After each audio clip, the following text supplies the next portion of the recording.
පන්සිල් සමාදන් වීම සඳහා තෙවරක් නමස්කාරය කියන්න. බුද්ධං සරණං ගච්ඡාමි ධම්මං සරණං ගච්ඡාමි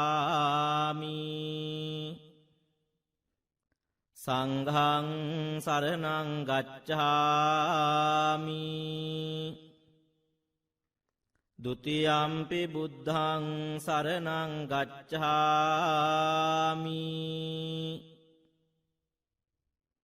ဒုတိယံ පි ධම්මං සරණං ගච්ඡාමි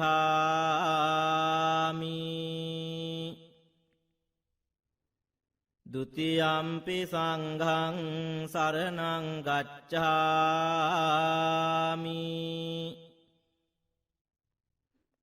တတိယံ පි බුද්ධං සරණං ගච්ඡාමි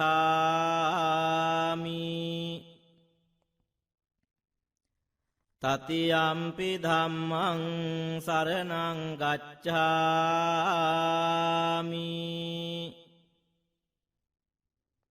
တတိယံ පි සංඝං සරණං ගච්ඡාමි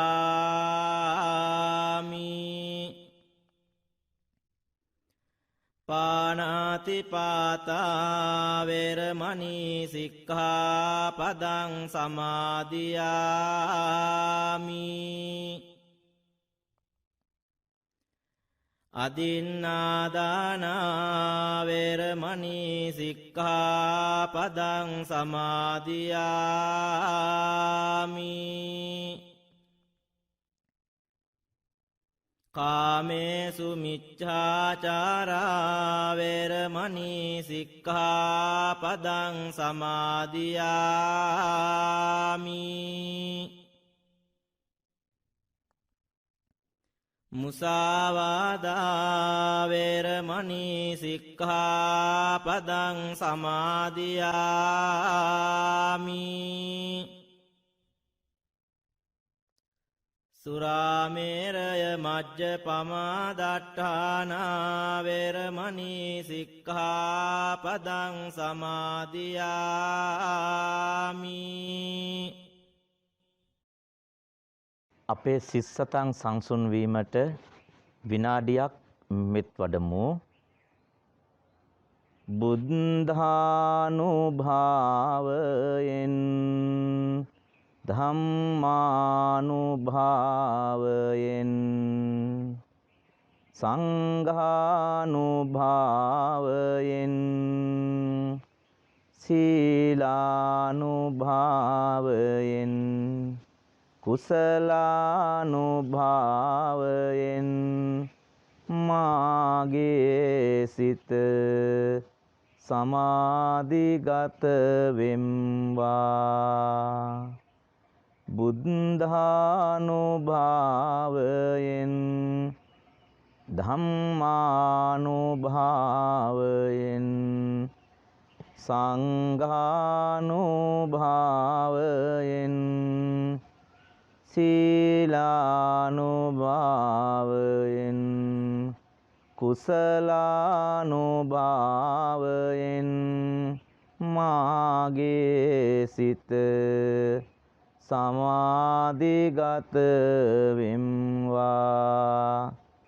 බුද්ධානුභාවයෙන් ධම්මානුභාවයෙන් සංඝානුභාවයෙන් සීලානුභාවයෙන් කුසලානුභාවයෙන් මාගේ සිත සමාධිගත වෙම්වා. අනන්ත බුදු ගුණ බලයෙන් ධම් ගුණ බලයෙන් මහා සංඝ ගුණ බලයෙන් මම නිදුක් වෙම්වා. නිරෝග වෙම්වා. සුවපත් වෙම්වා. දුකින් මිදෙම්වා. අනන්ත බුදු ගුණ බලයෙන් ධම් ගුණ බලයෙන් මහා සංඝ ගුණ බලයෙන් මාමෙන්ම මාගේ දෙමාපිය ගුරුවර දූ දරු සහෝදර නෑදෑ හිත මිතුරෝද මැදහත් අයද සතුරෝද අපාද්වීපා බහුපා චතුපා සත්වයෝද නිදුක් වෙත්වා නිරෝග වෙත්වා සුවපත් වෙත්වා දුකින් මිදෙත්වා. අනන්ත බුදු ගුණ බලයෙන් ධම් ගුණ බලයෙන් මහා සංඝ ගුණ බලයෙන් මාමෙන්ම සියලු සත්වයෝ නිදුක් වෙත්වා නිරෝග වෙත්වා සුවපත් වෙත්වා දුකින් මිදෙත්වා උතුම් නිවනින් සැනසෙත්වා උතුම් නිවනින් සැනසෙත්වා උතුම් නිවනින් සැනසෙත්වා උතුම් නිවනින් සැනසෙත්වා.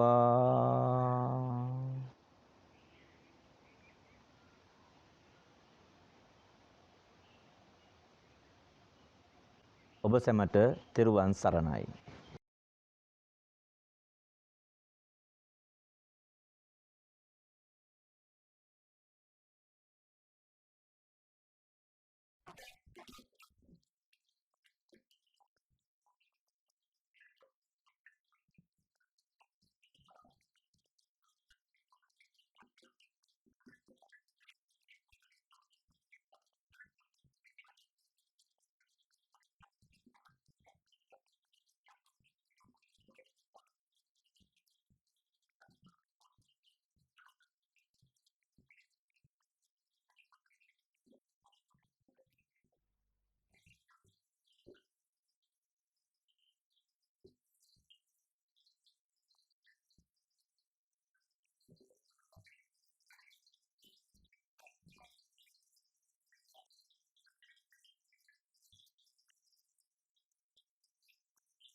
සම්බුදු හිමිගේ සදහම් සිහිලෙන් දැනෙන අප තිරිලක් දරුවෝ දහම් පාසලේ දෙවනෙහි වැඩෙමින් උදාර ගුණදම් සිත දරුවෝ දහම් පාසලේ දෙවනෙහි වැඩෙමින් උදාර ගුණදම් සිත දරුවෝ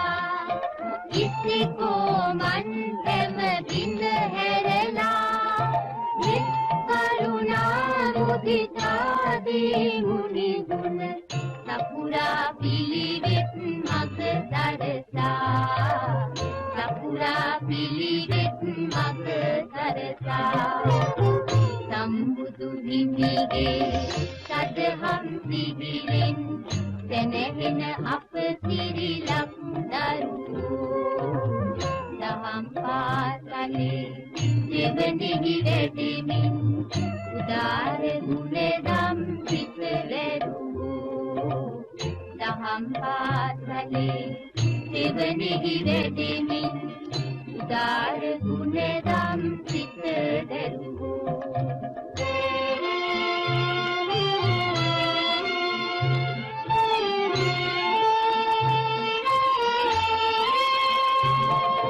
තුමිවුවනින් දොටු දුටුවන් විනවන පියක කුලෙන් ඇතු ඇතුවන් කනහන අද බැතියෙන් නිති කෙරුවන් නමදින උදාර ගුණදම් සිත දරුවෝ අපි වෙමු පිරිලක බොදු දරුවෝ අපි වෙමු පිරිලක බොදු දරුවෝ අපි වෙමු පිරිලක බොදු දරුවෝ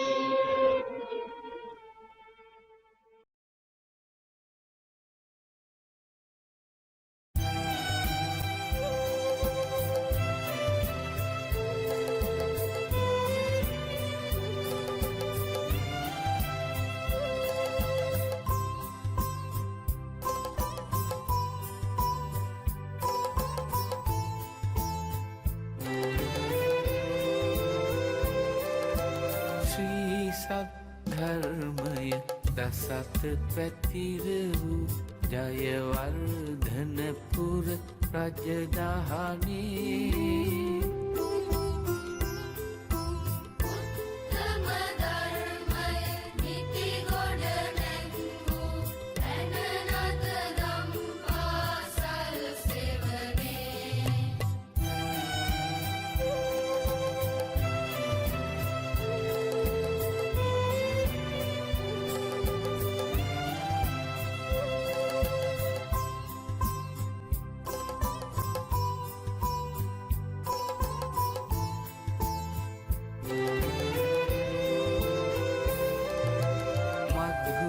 සුභාෂිත වදනින් ඔප වූ ඉසිකෝ මන්දින්ද සුමගට යොමු වූ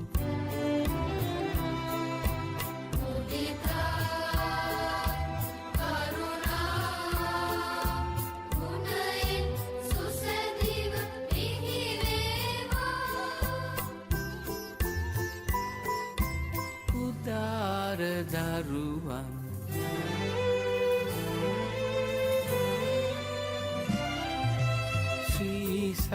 ධර්මය දසත පැතිර වූ ජයවර්ධනපුර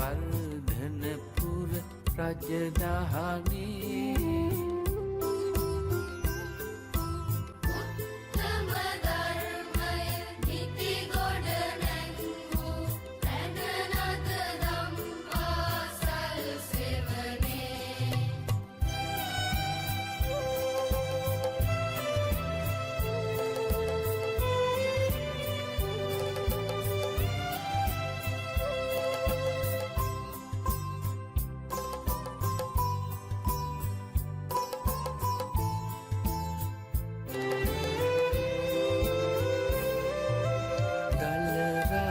ගතිගුණ අපෙන් ඉවත් කළ සුචරිතයෙන් අප නිති ඔබවත් කළ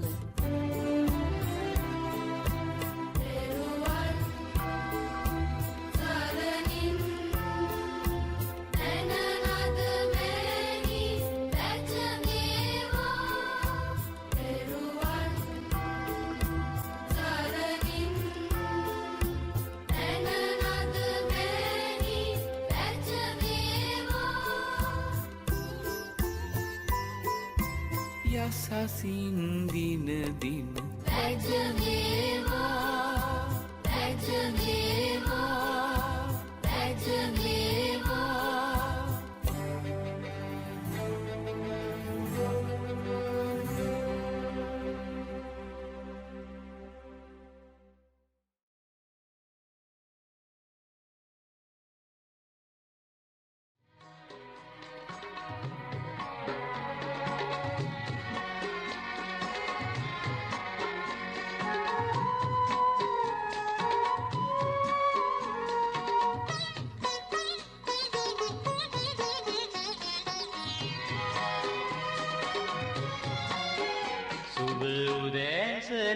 වේවා ඔබට සුබ උදෑසනක් වේවා අලුත් ඉරක් පායයි අද ආසේ අලුත් දිනට පිබිරෙනු මැන සුවසේ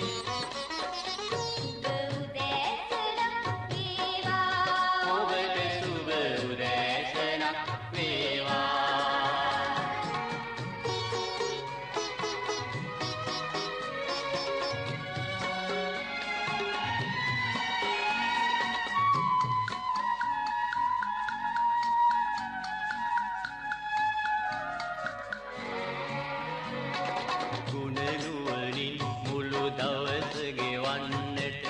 මොහොතක් වූ අපතේ නොයවන්නට සිත කය වේසා වැඩෙහි යෙදෙන්නට සැරසෙමු අද දින සරු කරගන්නට සුබ උදෑසනක් වේවා ඔබට සුබ උදෑසනක් වේවා අලුත් ඉරක් පායයි අද ආසේ අලුත් දිනට පිබිරෙනු මැන සුවසේ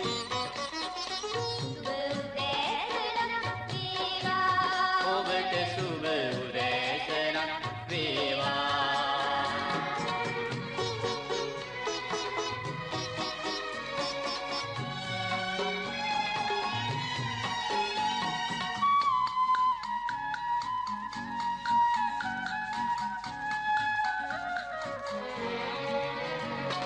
රටට වැයට මෙහෙයක් සලසන්නට මිනිස් වගට සැනසීමක් දෙන්නට දෙවියෙන් සවියෙන් බල ලැබ ගන්නට හිතා ගනිමු අද සතුටින් ඉන්නට සුබ උදෑසනක් වේවා ඔබට සුබ උදෑසනක් වේවා අලුත් ඉරක් පායයි අද ආසේ අලුත් දිනට පිබිරෙනු මැන සුවසේ ඔබට සුබ උදෑසනක් වේවා සුබ උදෑසනක් වේවා සුබ උදෑසනක් වේවා සුබ උදෑසනක් වේවා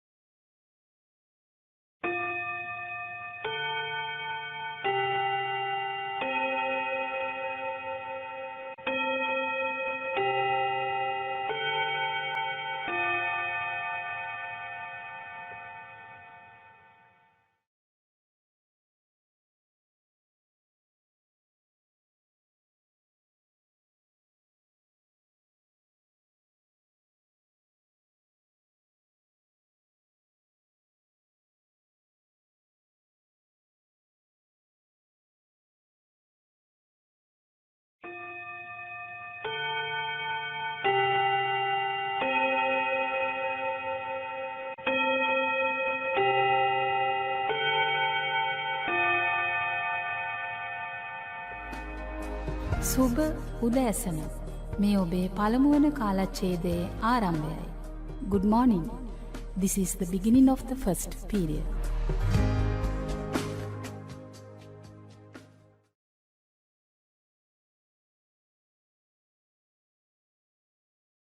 ආයුබෝවන් තෙරුවන් සරණයි. අද අපි කරන්නේ 8 වෙනි පාඩම බුද්ධ මාතාව. ඊට කලින් අපි ගිය සතියේ පාඩමේ ක්‍රියාකාරකමේ උත්තර සාකච්ඡා කරලා ඉමු. බුදුරජාණන් වහන්සේ ධර්මය පළමුවෙන්ම උපතිස්ස කෝලිත දෙදෙනාට දේශනා කළේ කවුද? අපි කතා කළා "යේ ධම්මා හේතුප්පබවා" කියන ගාථාව අස්සජී මහරහතන් තෙරුණන් වහන්සේ තමයි මුලින්ම උපතිස්ස කෝලිත කියන දෙදෙනාට දේශනා කළේ. දෙවැනි ප්‍රශ්නෙන් අහන්නේ සරියුත් මුගලන් තෙරුන් වහන්සේලාගේ චරිතවලින් අපේ ජීවිතයට ළඟා කරගන්න පුළුවන් ආදර්ශ. ඔවුන් දෙදෙනා ආදර්ශවත් මිතුරු සම්බන්ධතාවක් වගේම යහපත් මිතුරන් ඇසුරු කළ අය. පොරොන්දු කඩ නොකර ඒවා ආරක්ෂා කිරීම, මව උතුම් කොට සැලකීම, කළගුණ සැලකීම, ගුරුවරුන්ට ගෞරව බුහුමන් දැක්වීම වගේ ආදර්ශ අපේ ජීවිතයට ඔවුන්ගේ චරිත වලින් ළඟා කරගන්න පුළුවන්. හොඳයි, එහෙනම් අපි දැන් පාඩමට යමු. 8 වෙනි පාඩම බුද්ධ මාතාව. බුද්ධ මාතාව කියලා හැඳින්වුවේ මහා ප්‍රජාපති ගෞතමී දේවිය. මේ පාඩම මහා ප්‍රජාපති ගෞතමී වහන්සේගේ පැවිදි ගමන දක්වා වූ කතාවයි. දෙව්දහනුවර අංජන කියන ශාක්‍ය වංශිකයාගේ දූවරුන් වුණේ මහාමායා දේවිය හා මහා ප්‍රජාපති ගෞතමී දේවිය. මහාමායා දේවිය කියන්නේ සුද්ධෝදනතුමාගේ අගමැහැසිය. ඒ වගේම මේ මහා ප්‍රජාපති ගෞතමී දේවියගේ වැඩුමහල් සහෝදරිය. සිද්ධාර්ථ කුමාරයා ඉපදිලා 7 වන දවසේදී මහාමායා දේවිය කලුරිය කිරීමත් සමග මෞසෙනිහස හිමි වූ කුමරුගේ රැකවරණයට මහා ප්‍රජාපති ගෞතමී දේවිය සුද්ධෝදනතුමාගේ අගමැහැසිය බවට පත් වුණා. එතෙන් පටන් සිද්ධාර්ථ කුමාරුන් හදා වඩාගෙන ආදරයෙන් සෙනෙහසින් රැක බලාගත්තේ මහා ප්‍රජාපති ගෞතමී දේවිය.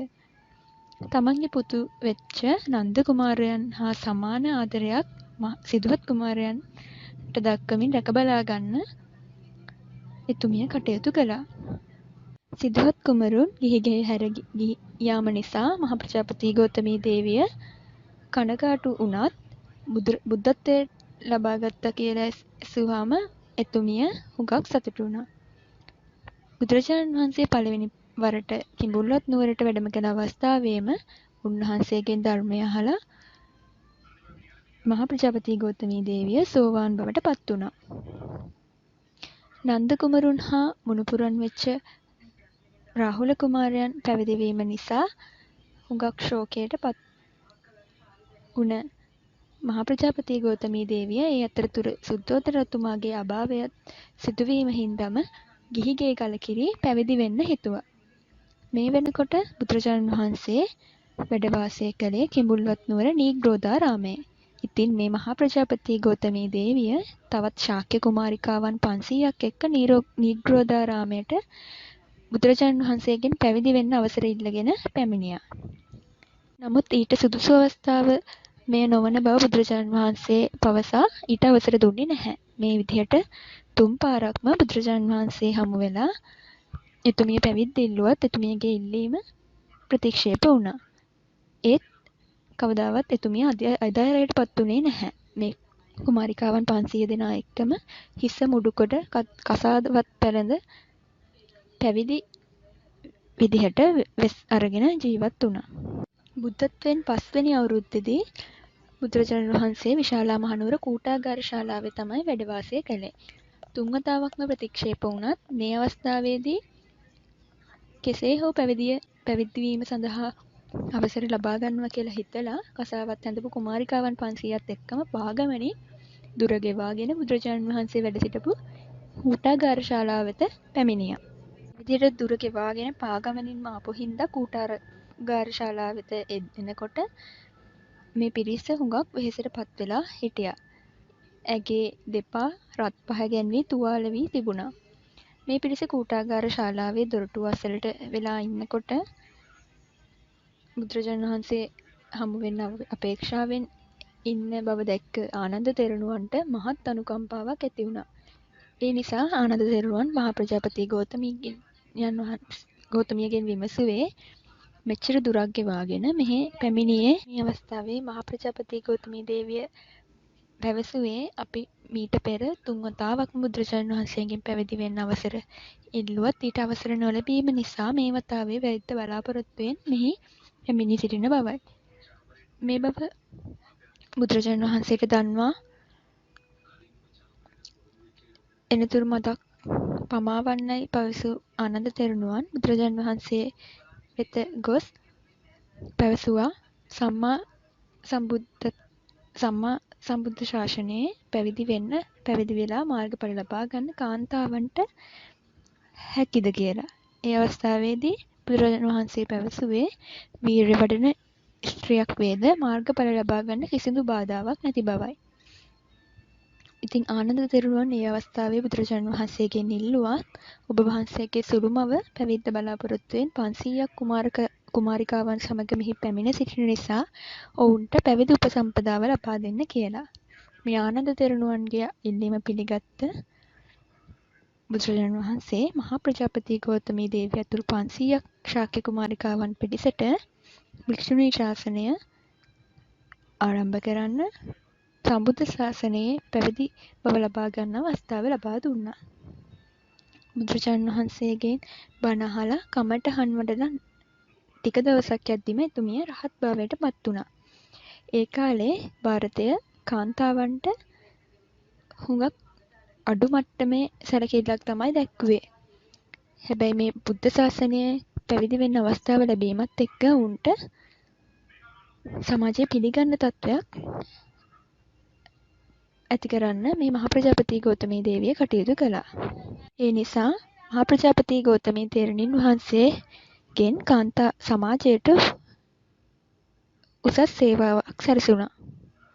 බුදුසසුන පිළිබඳ දිගු කාලින තොරතුරු දත් භික්ෂුණීන් වහන්සේලා අතර අගතනතුර හිමි වුණේ මහා ප්‍රජාපති ගෞතමී තෙරණියට.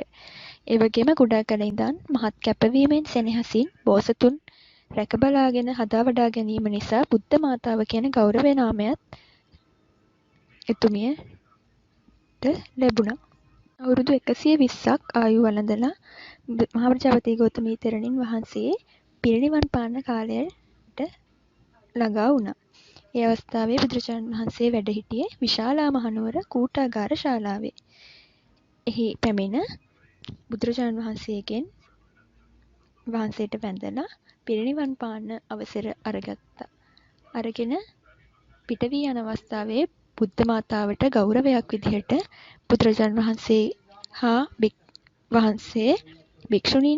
භික්ෂූන් පිරිවරා කූටාගාර ශාලාවේ දොරටුව දක්වා පසුපසින් ගමන් කළා.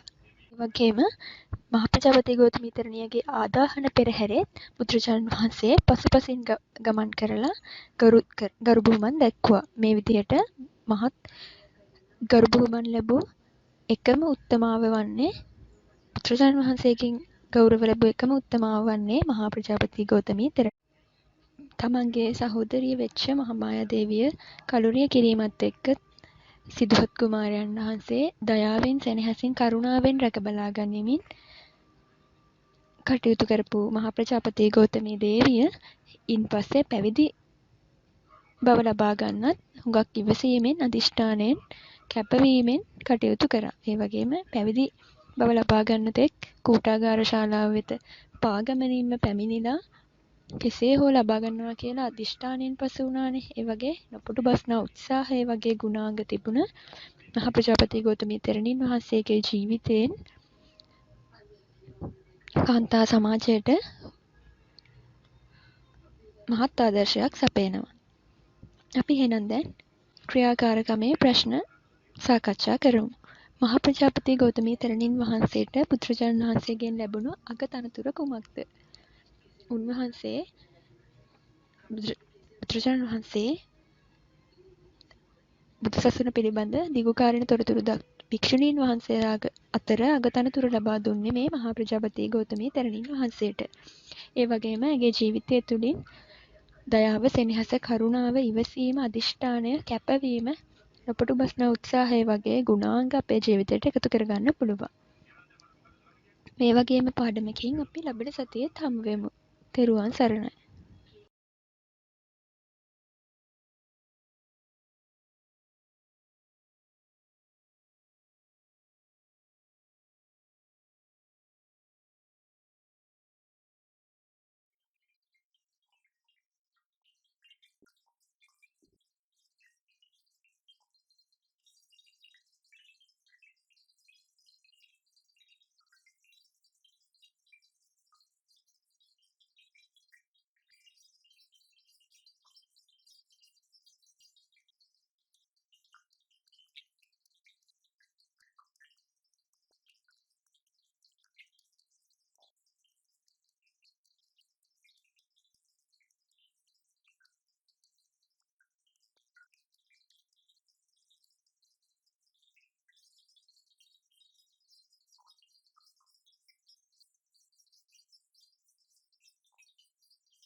මේ ඔබේ දෙවන කාලච්ඡේදයේ ආරම්භයයි.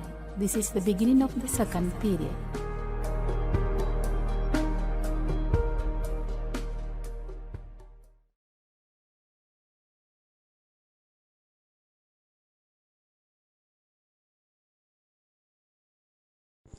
ආයුබෝවන් ආදරණීය දුවේ පුතේ, පූජ්‍ය පක්ෂයට ගරු බුහුමන් කරමු යන පාඩම අපි සාකච්ඡා කරමු. පුංචි දුවේ පුතේ, පස්වග තවුසන් මහණ වීමෙන් අපේ සංඝ සමාජය ආරම්භ වුණා. පන්සලේ ප්‍රධානියා තමයි ලොකු හාමුදුරුවන් වහන්සේ. උන්වහන්සේගේ අවවාද අනුශාසනා කවුරුත් පිළිපදිනවා. උන්වහන්සේට කවුරුත් ගරු කරනවා. පන්සලේ ලොකු හාමුදුරුවෝ හරිම කරුණාවන්තයි. ගම්වැසියන්ට සේවාවන් රාශියක් කරනවා. ගම්වැසි සෑම දිනාටම පිහිට වෙනවා. උන්වහන්සේගේ මෙත් මුදිතා ආදී ගුණ ගම්වැසියන් කවුරුත් ප්‍රකාශ කරනවා. අපි පන්සල් ගොස් ආපසු පැමිණෙන විට ආවාස ගෙට ගොස් ලොකු හාමුදුරුවන් ඇතුළු ස්වාමීන් වහන්සේලාට වැඳලා උන්වහන්සේලාගේ ආශිර්වාදය ලබා ගන්න ඕන. ස්වාමීන් වහන්සේලා ඇසුරු කිරීමෙන් උන්වහන්සේලාගේ අවවාද අනුශාසනා පිළිපැදීමෙන් අපිට හොඳ මිනිසුන් වෙන්න පුළුවන්. උන්වහන්සේලා ළඟ තියෙන මෙත් කරුණා මුදිතාදී ගුණ අප තුලත් ඇති කරගන්න උත්සාහ කරමු. අප යහමඟ යැවීම සඳහා නිරන්තරයෙන් උපදෙස් දෙන ධර්මානුකූලව ජීවිත ගත කිරීම සඳහා අපව යොමු කරවන අපේ ස්වාමීන් වහන්සේලාට ගෞරව කරන්න ඕනේ. උන්වහන්සේලාට වඳින්න පුදන්න ඕනේ. ඒ වගේම පිරිසිදු ආසනයක් පනවන්න ඕනේ. අප හැමදෙනාම වාඩි වෙන ආසන උන්වහන්සේලාට නොපිළිගන්වා ගිහි පරිභෝජනයෙන් උන්වහන්සේලා වෙන් කරන්න ඕනේ. ඒ නිසයි අපි සුදු ඇතිරිල්ලක් දමා උන්වහන්සේලා වඩා හිඳුවන්නේ. ස්වාමීන් වහන්සේලා දුටු විට අපි නැගිට සිටිමු. අසුනක් පනවමු. පිරිසිදු සුදු ඇතිරිල්ලක් දමා වඩා හිඳුවමු. අනෙක් පූජකතුමන්ලාටත් අප ගරු කරන්න ඕනේ. අන්‍ය ආගම්වලට පහර ගැසීම හොඳ නැහැ. හැකි සෑම අවස්ථාවකදීම ආගමික සිද්ධාස්ථානවල දියුණුවට අපි උදව් කරන්න ඕනේ. ගුණ නුවණින් යුතු උතුමන්ට නිතර වැඳුම් පිදුම් කරන පුජ්‍යලයාගේ ආයුෂ, ශරීර වර්ණය, ශරීර සැපය, ශරීර ශක්තිය යන කරුණු වැඩි දියුණු වේ. සැමට සම්මා සම්බුදු සරණයි. පින්බර දවසක් වේවා.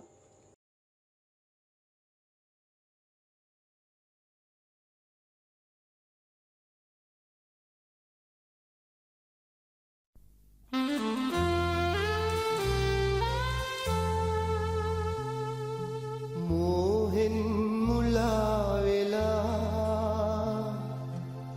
මානෙන් උදම් වෙලා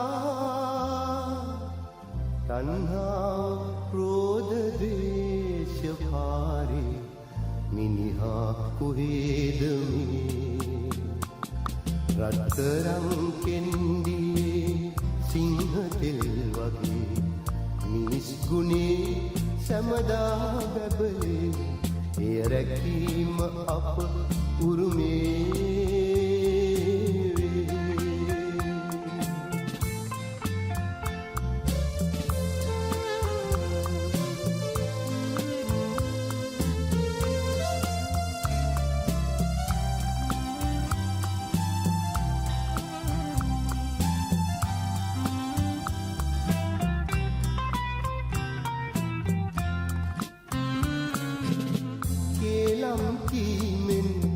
ඕපදූපයෙන් රට කොටවන වැඩ අවදානම්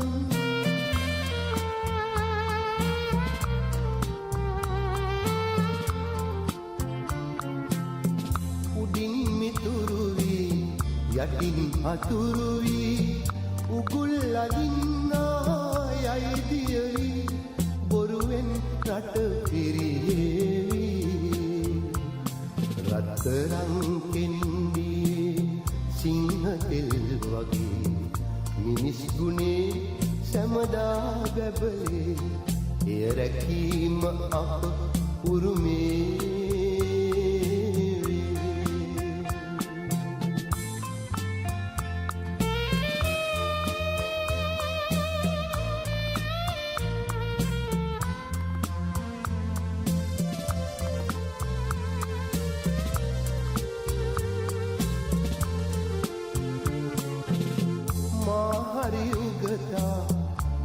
හරි ජගතා සිතනා මිනිහා මෝඩ දෙකි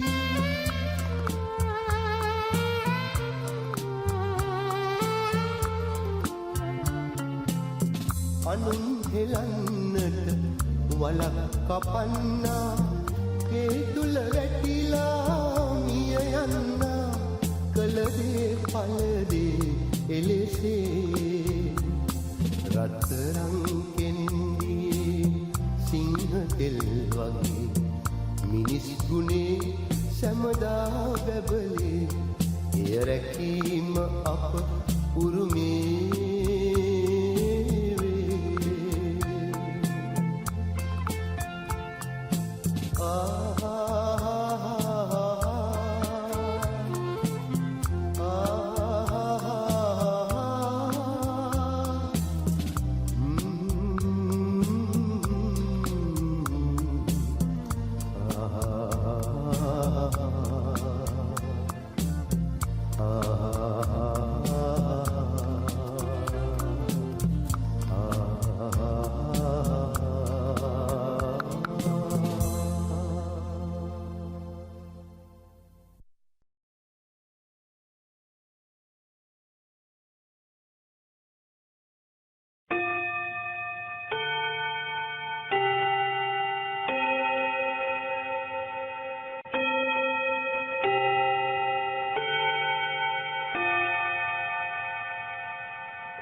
මේ ඔබේ තුන්වන කාලච්ඡේදයේ ආරම්භයයි.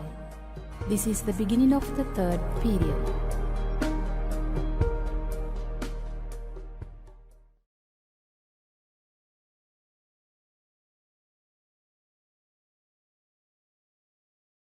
ආයුබෝවන් දුවේ පුතේ. අද අපිට තියෙන්නේ 4 වන ශ්‍රේණියේ 15 වෙනි පාඩම. පාඩමේ නම තමයි කලකම් පළදී. ලෝවැඩ සංගරාව වීදාගම මෛත්‍රී මාහිමිපාණන් විසින් ලියන ලද උපදේශ කාව්‍යකි. අපේ ජීවිත සකස් කර ගැනීමට අදාළ වන උපදේශ රැසක් එහි ඇත. මෙම පාඩමට ඇතුළත් වන්නේ ලෝවැඩ සංගරාවෙන් උපුටාගත් කවි කිහිපයකි. යමකු අකුසලයක් කළහොත් කවදා හෝ එම අකුසල් පල දෙන බවත්, එයින් අකුසල් කිරීමෙන් වැළකිය යුතු බවත් ඒවයින් කියවේ. දැන් මුල් කවිය දෙස බැලුවොත් පෙර අඟනක් එක් එළු දෙනක හිස සිඳා සියළඟ වැළඳි ගිනි දැල් නිරය දුක් විඳා. ඇය ඇඟ ලෝම ගණනේ ඉස් කැපුම් ලදා මෙම රඟවේය කාටත් අකුසලේ ලෙදා.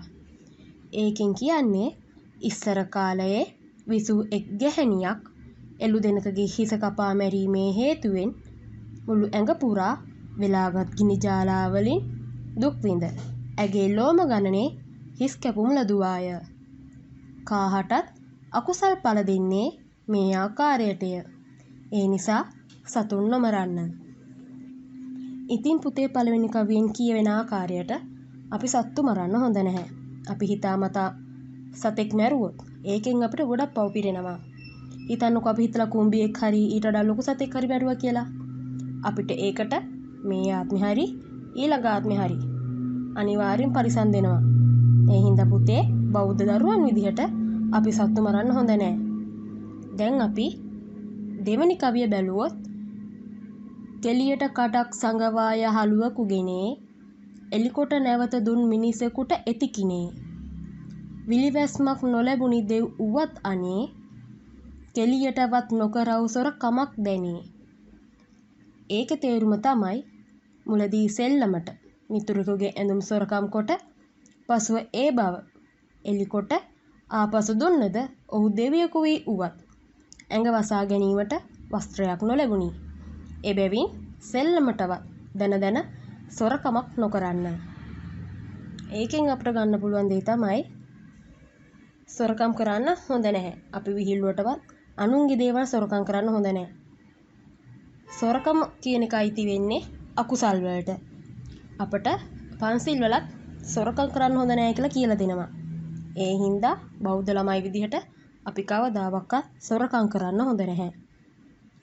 ඊළඟ කවිය බැලුවොත් ලැදිව රජෙක් බොරු බස් කී විගසකයා නැතිව රිද්දි බලයත් ඒ මිනිස් කයා පොළව පලාගෙන ගොස් වැටුනි නරකයා මෙලොව සතුන ඉන් බොරු කීම නරකයා. ඒකෙන් කියන්නේ රජ කෙනෙක් කැමැත්තෙන්ම බොරු වචන කීවා වූ විගසකින්ම සමෘද්ධි බල මහිමයත් නැතිව ඒ මනුෂ්‍ය ශරීරයෙන්ම පොළොව පලාගෙන ගොස් නරකයේ වැටුණි. මෙලොව මනුෂ්‍යීනි එබැවින් බොරු නොකියන්න. මේ කවියෙන් කියවෙන්නේ පුතේ බොරු කියන්න හොඳ නැහැ කියලා. අපි පොඩි කාලේ බොරු කිව්වහම අපේ අම්මලා කියනවා නේද අපි ඉස්සර බොරු කිව්වහම අපායට යනවා කියලා. ඒක ඇත්ත. ඒ හින්දා කවදාවත් බොරු කියන්න හොඳ නැහැ. මේ කවියෙන් කියවෙන්නේ බොරු කියපු මිනිස්සෙක් ගැන. බොරු කිව්ව රජුරෝ කෙනෙක් ගැන. ඒ හින්දා ඒ මිනිස්සයාවත් පොළොව පලාගෙන නරකාදියට තමයි වැටලා තියෙන්නේ. ඔයාලා ඒ හින්දා බොරු කියන්න හොඳ නැහැ. බොරු කිව්වාම කවදා හරි ඒක අනිවාර්යෙන් පරිසම් දෙනවා. අපි දැන් ඊළඟ කවිය බැලුවොත් පිසුණු කියා සංග දෙන මනක් වෙනස් කොට පැසුණු එකෙක් නිරයේ කල්පයක් සිට මුහුණ කුණුව තව පේතව විදි ගැහැට පිසුණු බසන් නොකියවූ අද පටන් කොට. ඒකේ තේරුම තමයි කේලාම් කියා සංඝයා වහන්සේ දෙනමක් බේද කොට නරකාදෙහි දුක් විඳ පුද්ගලෙක් එහි කල්පයක් ගතකොට මුහුණු කුණු වී ප්‍රේතයෙකුව ඉපිද තවත් දුක් විඳින්නේද. එබැවින් අද සිට කේලාම් නොකියන්න.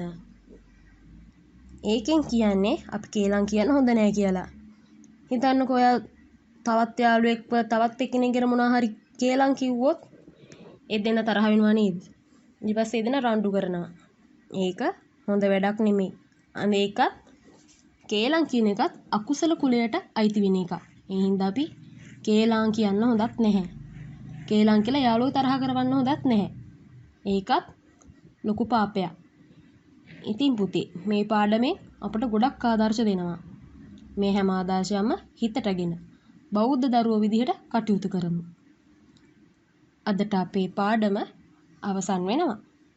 ඊළඟ ඉරු දිනත් ලස්සන පාඩමකින් හමු වෙනතුරු තෙරුවන් සරණයි.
මේ ඔබේ විවේක කාලයයි. This is the time for your interval.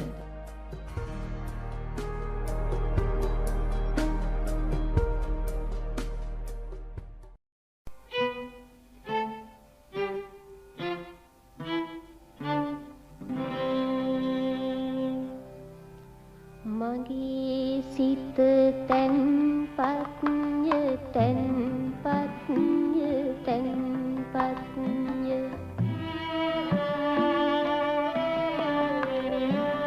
මගේ සිත පිවිතුරුය සංසුන්ය තැන්පත්ය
මේ ඔබේ 4 වන කාලච්ඡේදයේ ආරම්භයයි. This is the beginning of the 4th period.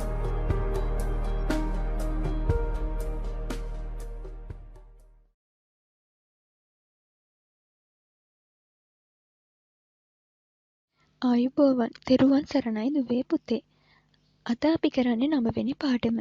බෝධීන් වහන්සේ වන්දනා කරමු. අප මහා බෝසතාණන් වහන්සේට බුද්ධත්වයේ ලැබීමේදී සෙවන ලබා දුන්න ජයශ්‍රී මහා බෝධීන් වහන්සේ. ඉතින් මේ බුදුබව ලැබීමේදී සෙවන දෙමින් උපකාරී කරපු බෝධීන් වහන්සේට කළගුණ සැලකීමක් වශයෙන් බුද්ධත්වයේ ලැබුවට පස්සේ බුදුරජාණන් වහන්සේ සත්සතියේ දෙවන සතිය ගත කළේ ඒ දෙස ඇහිපිය නොහෙලා බලා සිටීමෙන් ගරු බුහුමන් දක්වමින්. ඉතින් මේ විදිහට බුදුරජාණන් වහන්සේගෙන් පවා ගරු බුහුමන් දක්වපු බෝධීන් වහන්සේ සිහිපත් කරමින් අපි බෝධි වන්දනා ගාථා ගායනා කරනවා. අපි මේ පාඩමෙන් ඒ බෝධි වන්දනා ගාථා හා කවි පිළිබඳ කතා කරනවා. පළවෙනි කවි බෝධි වන්දනා ගාථාව තමයි යස්ස මූලේ නිසින්නෝව සබ්බාරි විචයං අකා පත්තෝ සබ්බඤ්ඤුතං සත්තා වන්දේ තම් බෝධි පාදපං. මේ ගාථාවේ තේරුම තමයි යස්ස මූලේ නිසින්නෝව යම් බෝධි මූලයක වැඩ හිඳින්නා වූ ශාස්තෘවරයන් වහන්සේ සබ්භාරි විජයන් නකා සියලු සතුරන් තිනූ සේක්ත. සප්තෝ සබ්බං යුතං සත්තා පත්තෝ සබ්බං යුතං සත්තා සියල්ල දන්නා පුද්ගලයා බවට පත් වූ සෙයින්ද. වන්දේ තම් බෝධි පාදපං. ඒ බෝධි වහන්සේ වන්දනා කරමි කියලා තමයි ඒකෙන් කියවෙන්නේ. දෙවැනි ගාථාව තමයි ඉමේ ඒතේ මහා බෝධි ලෝකනාතේන පූජිතා අහම් පිතේ නමස්සාමි බෝධි රාජා නමස්තුතේ. ඉමේ ඒතේ මහා බෝධි. මේ මහා බෝධීන් වහන්සේ ලෝකනාතේන පූජිතා. ලෝකනාථයාණන් වහන්සේගෙන්ද පිදුම් ලබන ලදී. අහම් පිතේ නමස්සාමි. මමද එය වඳිමි. බෝධි රාජා නමස්තුතේ. බෝධි රාජාණන් වහන්සේ මමද වඳිමි කියලා තමයි කියවෙන්නේ. තුන්වෙනි ගාථාව තමයි ඉන්දනීල වන්නපත්ත සේතකන්ද භාසුරං සත්තු නෙත්ත පංකජාහි පූජිතග්ග සාතදං අග්ග බෝධී නාමවාම දේවරුක්ක සන්නිහං තං විශාල බෝධිපාද පන්නමාමි සබ්බදා. මේකේ තේරුම තමයි ඉන්දනීල වන්නපත්ත. ඉඳුනිල් මිනි වැනි පත්‍රවලින් යුක්ත. ඉන්දනීල කියන්නේ ඉඳුනිල් වගේ නිල් පාට වර්ණයෙන් යුක්ත. සේත කඳ භාසුරං. ශ්වේත පැහැ. ඒ කියන්නේ සුදු පාට කඳෙන් බබලන. සත්තු නෙත්ත පංකජාහි පූජිතග්ග සාතදං. ඒ කියන්නේ නෙත් පියුම් වලින් පිදුම් ලැබූ අනිමිස ලෝචන පූජාවෙන් පවා පිදුම් ලැබූ අග්ගබෝධි නාම වාම. අග්‍රබෝධි. අග්‍ර මිහිර ගෙන දෙන අග්‍රබෝධි කියන නමෙන් හඳුන්වන දේවරුක්ක සන්නිහං. සුන්දර වූ දෙව් රුකක් වශයෙන් හඳුන්වන තං විශාල බෝධිපාදං පාදපං නමාමි සබ්බදා. මේ විශාල වූ බෝධිපාදය මම වන්දනා කරමි.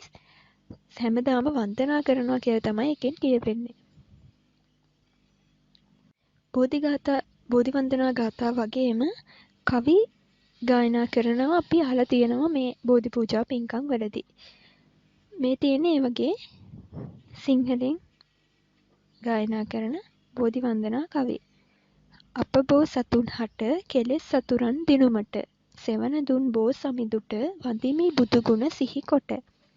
කෙලෙස් සතුරන් නැති කරලා ක්ලේශ රාග ද්වේෂ මෝහ කියන කෙලෙස් නැති කරලා බුද්ධත්වයේ ලබා ගන්න සෙවන දුන්න බෝ සමිඳුන් වහන්සේ බුදු ගුණ සිහි කරමින් වන්දනා කරනවා කියලා තමයි එකෙන් කියවෙන්නේ.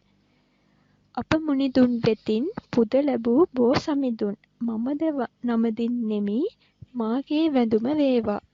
බුදුරජාණන් වහන්සේ පවා අනිමිස ලෝචන පූජාවෙන් ගරු කරපු මේ බෝධීන් වහන්සේ මමද වන්දනා කරනවා කියලා තමයි මේ කවියෙන් කියවෙන්නේ.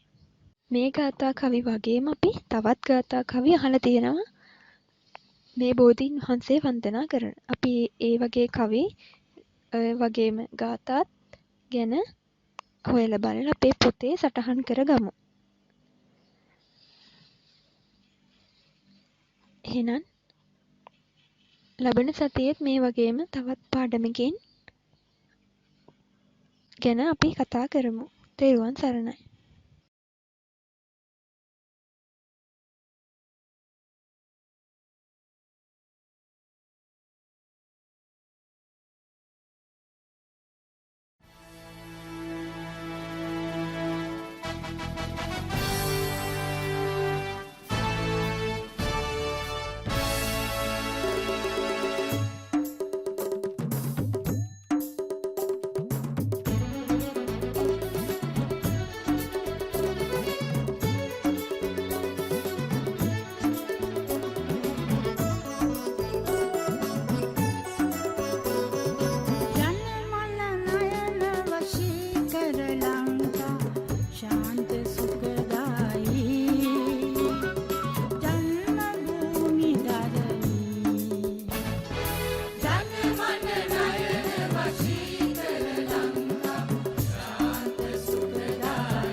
මේ ඔබේ පස්වන කාලච්ඡේදයේ ආරම්භයයි.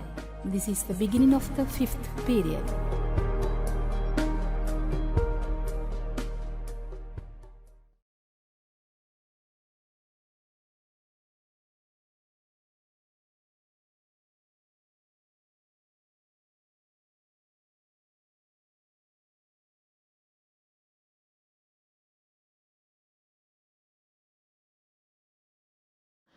තෙරුවන් සරණයි දුවේ පුතේ.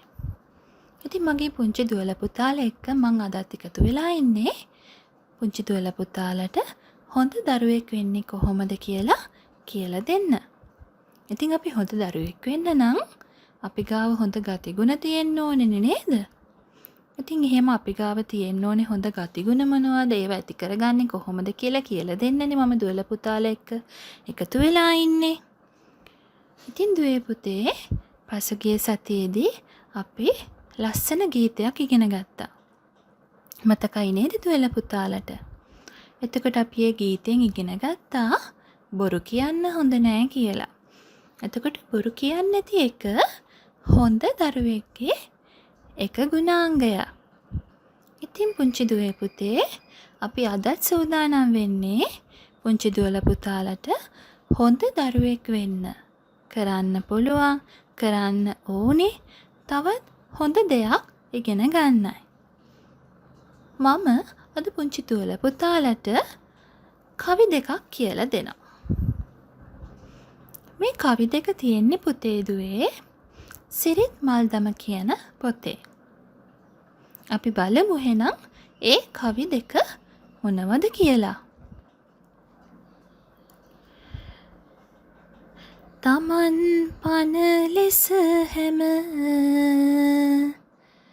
සතුන් ගැන සලකා පෙම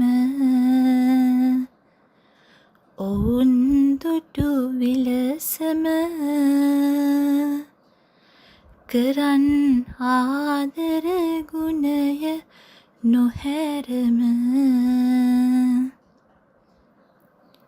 තමන්ගේ පනමින් හැම සතෙකු කෙරෙහිම පෙමින් සලකන්න. ඔවුන් දුටු විට ආදර ගුණය අත් නොහැර සලකන්න. සෙල්ලම් සිතින්වත් යම් කිසි තරහකින්වත් මරණ සිතකින්වත් සතුන් හටවද දීම නොහොබිත් විනෝදවීමේ අදහසින් හෝ කිසියම් තරහක් නිසා හෝ මරණ චේතනාවෙන් හෝ සතුන් හට වද හිංසා කිරීම සුදුසු නැත. ඉතින් දුවේ පුතේ මේ තමයි අද මම පුංචි දුවල පුතාලට කියලා දෙන කවි දෙක. ඉතින් මොනවද මේ කවි දෙකේ තියෙන්නේ? ඔව්. මේ කවි දෙකෙන් අපිට කියලා දෙනවා පුංචි දුවේ පුතේ අපි සත්තුන්ට ආදරය කරන්න ඕනේ. සත්තුන්ට කරදර කරන්න හොඳ නැහැ. සත්තුන්ව මරන්න හොඳ නැහැ කියලා.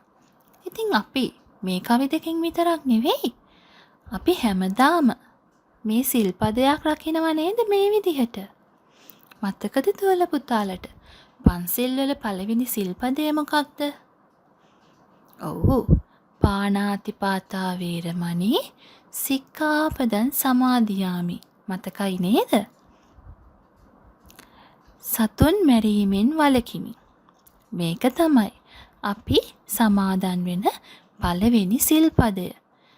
පුංචි දුවල පුතාලට පුංචි කාලේ ඉඳලම අම්මා තාත්තා වැඩිහිටියෝ මේ හැමෝම කියලා දීලා තියෙනවනේ සත්තු මරන්න එපා කියලා. ඔව් පුංචි දුවේ පුතේ අපි සත්තු මරන්න හොඳ නැහැ. සත්තු මැරුවොත් පව් සිද්ධ වෙනවා. අපිට වගේම සත්තුන්ටත් ජීවත් වෙන්න අයිතියක් තියෙනවා. අපි කවුරුත් කැමති නෑ නේද? අපිට ගහනවට, අපිව කොනිටනවට, අපිට කරදර කරනවට, ඒ විතරක් නෙවෙයි. අපිව මරනවට අපි කවුරුත් කැමති නෑ නේද? ඒ වගේ තමයි පුංචි දුවේ පුතේ. ඒ සත්තුත් කැමති නෑ. ඒගොල්ලන්ට කරදර කරනවට, ඒගොල්ලන්ව මරනවට. ඉතින් අපි පුංචි කාලේ ඉඳලම පුරුදු වෙන්න ඕනේ සත්තුන්ට ආදරය කරන්න. සත්තු විතරක් නෙවෙයි. ගහකොළ, ඇලදොල මේ හැම දෙයකටම ආදරය කරන්න ඕනේ. ඒ කට්ටියට කරදර කරන්න හොඳ නෑ. එයාලා එක්ක අපි හොඳට ඉන්න ඕනේ. සත්තුන්ට ආදරය කරලා සත්තුන් එක්ක සමගියෙන් එහෙම හිටියොත් අපිට හොඳ දරුවෙක් වෙන්න පුළුවන්. ඒ නිසා මගේ පුංචි දුවල පුතාලා ඊට පස්සේ සෙල්ලමටවත් විහිළුවටවත් සත්තුන්ට කරදර කරන්න එපා. සත්තුන්ව මරන්න එපා. හොඳද? එහෙම වුණොත් පුංචි දුවල පුතාලට පුළුවන් හොඳ දුවෙක් පුතෙක් වෙන්න. ඉතින් දුවේ පුතේ මේ තමයි අද මම දුවල පුතාලට කියලා දෙන හොඳ ගුණාංගය. අපි ලබන සතියේදීත් මේ වගේ හොඳ ගුණයක් ඉගෙන ගනිමු. පුංචි දුවල පුතාලට තෙරුවන් සරණයි.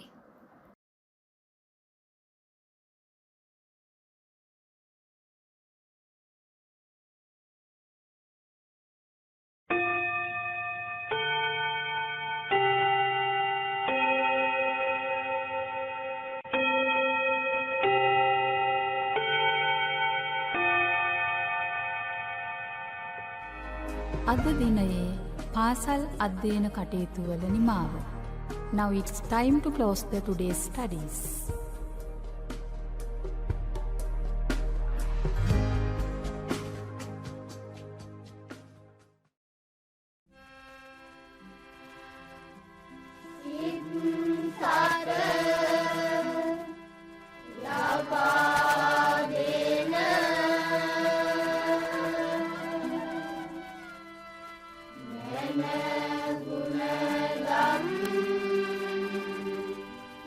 Para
අතු ඉති නැමී නැමී සාදු කියනවා දහස් වරක් එක දවසට බුදුන් වඳිනවා මෙතන දහම් පාසලක් ළමා දිවිය සරු කරනා නවතෝ තැන්නක්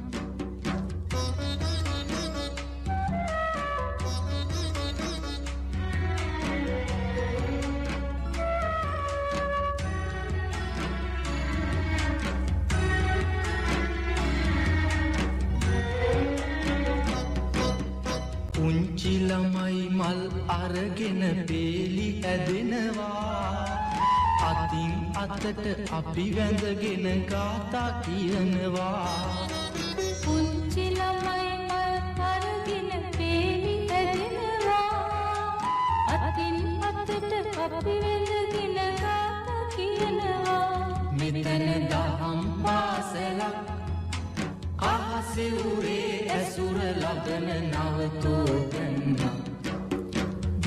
අතු ඉති නැමී නැමී සාදු කියනවා දහස් වරක් එක දවසට බුදුන් වඳිනවා බෝ අතු ඉති නැමී නැමී සාදු කියනවා දහස් වරක් එක දවසට බුදුන් වඳිනවා මෙතන දහම් පාසලක් ළමා දිවිය සරු කරනා නවතෝ තැන්නක්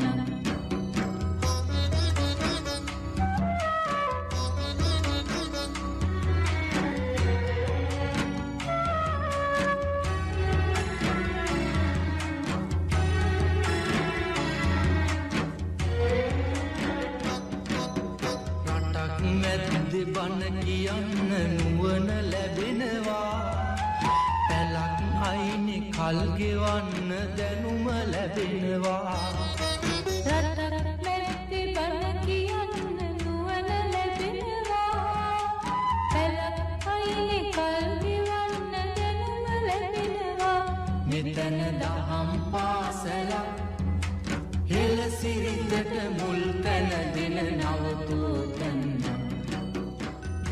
අතු ඉති නැමී නැමී සාදු කියනවා දහස් වරක් එක දවසට බුදුන් වඳිනවා අතු ඉති නැමී නැමී සාදු කියනවා දහස් වරක් එක දවසට බුදුන් වඳිනවා මෙතන දහම් පාසලක් ළමා දිවිය සරු කරනා